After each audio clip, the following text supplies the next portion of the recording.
Bonsoir, bonsoir. Bonsoir à tous. On va continuer. Là, nous sommes, je dirais, sur la 10e vidéo, qui va parler un peu de la manière dont on installe le service DHCP. Donc, c'est toujours au niveau de la partie gérée. Ajouter des rôles et fonctionnalités. On a, c'est juste de suivre la stand de configuration en faisant suivant, suivant. Maintenant, nous allons chercher voilà, serveur DHCP. Après, on fait suivant. On laisse tout par défaut à ce niveau, suivant, suivant. Nous pouvons décider de redémarrer après, tout comme de laisser. Mais bon, pour le redémarrage, pour le moment, c'est pas trop important. Donc, on fait installer. Donc, on va patienter un peu. Donc, automatiquement, nous avons également la notification qui vient de nous être signalée ici un peu à droite, donc à ce niveau. Donc, nous allons patienter jusqu'à ce que l'installation finisse. Donc là, nous sommes arrivés à ce niveau. Donc l'installation vient de prendre fin. Voilà, je fais fermer. Donc là aussi à ce niveau, il nous montre vraiment la même chose que pour promouvoir le DC. Donc là, on nous dit de terminer la configuration DHCP. Je vais lire pour que vous essayiez de comprendre vraiment l'enjeu du DHCP, DNS et l'Active Directory. Donc, les étapes suivantes seront effectuées pour configurer le serveur DHCP sur l'ordinateur cible. Ça veut dire c'est de le créer sur l'ordinateur là. Donc, créer les groupes de sécurité suivants pour la délégation de l'administration du serveur. Donc, les groupes de sécurité n'est rien d'autre que les GPO, donc d'administrateurs DHCP, utilisateurs DHCP. Donc, on demande d'autoriser le serveur DHCP sur l'ordinateur cible s'il appartient au domaine. Donc, évidemment, comme on voudrait que toutes les IP et qui seront attribuées sortent du contrôleur de domaine et qu'il appartient au domaine. Donc, on fait oui, on fait un suivant.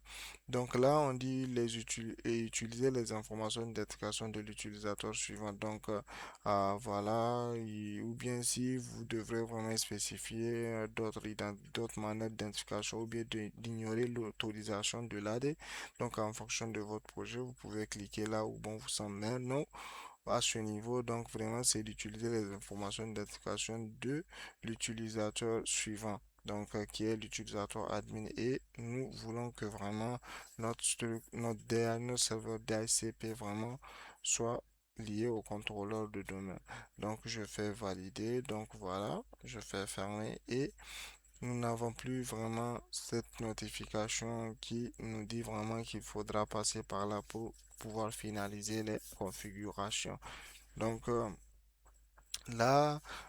J'avais également oublié. Nous pouvons également aller voir les utilisateurs qui sont connectés au contrôleur. Donc, utilisateur et ordinateur. Là, si on vient au niveau de computer, donc vous voyez, c'est l'ordinateur vraiment qui est là, donc qui est connecté. Donc, nous pouvons à ce niveau décider de vraiment ce qu'on veut faire, initialiser le compte, désactiver le compte, ajouter un groupe, etc. Donc là, vraiment, c'est pas ça l'objectif. Et là, côté contrôleur, ça veut dire que quand vous aurez vraiment deux contrôleurs également, donc là, à ce niveau, vous voyez qu'on a un seul contrôleur et c'est lui qui est là. Si vous configurez plusieurs contrôleurs de domaine pour faire la réplication, tout ça là, si vous venez au niveau du domaine contrôleur, vraiment, il vous les afficherait à ce niveau. Donc, euh, et ça, c'est juste une des astuces que j'avais oublié donc de vous présenter la dernière fois. Donc là, nous avons le serveur DHCP qui est là. Tout compte fait, tout comme les autres. Donc, vous cliquez sur ça. Arrivé ici, vous faites un clic droit. Ou bien, vous pouvez venir au niveau d'outils. Là, vous pouvez vraiment avoir vraiment DHCP, etc.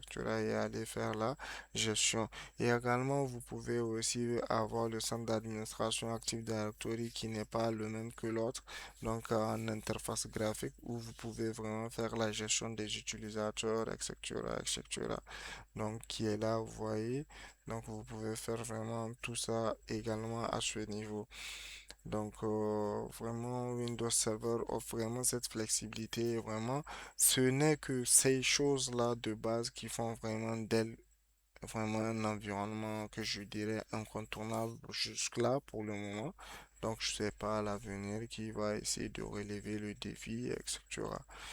Donc, nous allons continuer. Nous faisons un clic ici, gestionnaire DHCP.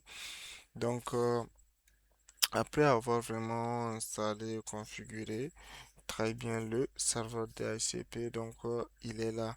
Donc, sur le DC, voilà. Donc, nous pouvons à ce niveau décider de configurer et vraiment tout ce qui serait de l'IPv4, donc de l'adressage version 4 ou bien faire de l'adressage version 6. Donc voilà les options, voilà ce qu'on dit. Donc option serveur pareil, stratégie si vous vraiment vous voulez appliquer les stratégies que nous avons vues précédemment avant de terminer la configuration DHCP. Donc, vous pouvez assigner des stratégies ou bien créer des nouvelles stratégies vraiment comme vous le voulez ou bien comme vous le souhaitez également. Il y a la partie filtre. Donc, la partie filtrage vraiment c'est de bloquer ou bien d'autoriser vraiment les machines ou bien les IP et qui seront attribués aux différents clients. Donc, je pense que vraiment sur cette vidéo, et ça serait vraiment Je dirais que l'objectif est atteint sur cette vidéo parce qu'on a eu à installer le serveur DHCP. Donc, nous avons procédé autant pour moi, également à la finalisation de la configuration de notre serveur DHCP qui est actuellement sur notre contrôleur de domaine. Donc, la prochaine vidéo, nous allons essayer de faire en sorte que notre machine cliente donc puisse avoir une adresse IP automatiquement à partir de notre serveur DHCP qui est déjà euh, installé sur notre contrôleur de domaine et non à travers vraiment le DHCP et de notre environnement virtuel qui est VMware Workstation. Donc sur ce, je dirais on va arrêter la vidéo à partir de cet instant.